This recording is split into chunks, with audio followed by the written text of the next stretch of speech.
Hi all, ഇന്ന് നമ്മൾ ഉണ്ടാക്കാൻ പോകുന്ന ഡിഷിൻ്റെ പേരാണ് മാംഗോ പായസം. അതിനാവശ്യമായ സാധനങ്ങൾ 150 ഗ്രാം സേമിയ, മധുരമുള്ള ഒരു പഴുത്ത മാങ്ങ, 1/2 ലിറ്റർ പാല്, 1 table spoon custard powder, 5 table spoon പഞ്ചസാര, 4 ഏലക്ക. ഇതിനായി ആദ്യം ഒരു പാൻ എടുത്ത് ചൂടാക്കിയതിനു ശേഷം ഒരു 1/2 ടേബിൾ സ്പൂൺ നെയ്യ് ഒഴിക്കുക. ശേഷം സേമിയ മൂപ്പിച്ചെടുക്കുക.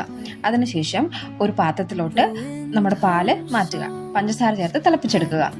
തിളപ്പിച്ച് വരുമ്പോൾ അതിനുള്ളിലേക്ക് മാറ്റി വെച്ചിരിക്കുന്ന സേമിയ ചേർക്കുക. സേമിയ ചേർത്ത് നന്നായി ഇളക്കി വേവിക്കുക. ഏകദേശം 15 മിനിറ്റ് കൊണ്ട് സേമിയ നന്നായി വേവുന്നതാണ്. അതിനുശേഷം ഇതിലേക്ക് എടുത്തു വെച്ചിരിക്കുന്ന ഏലക്ക അത് പൊടിച്ചത് ചേർക്കുക. ഏലക്ക ചേർത്തതിന് ശേഷം നന്നായി ഒന്ന് തിളപ്പിച്ചെടുക്കുക.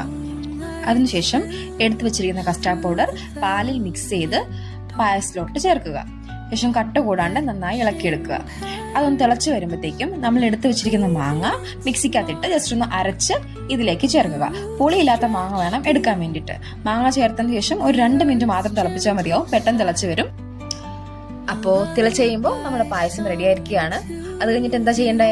പാത്രം എടുക്കുക, അതിനകത്തോട്ട് പായസം ഒഴിക്കുക, കുറച്ചു നേരം തണുപ്പിക്കാൻ വെക്കുക, കഴിക്കുക. Have A good meal.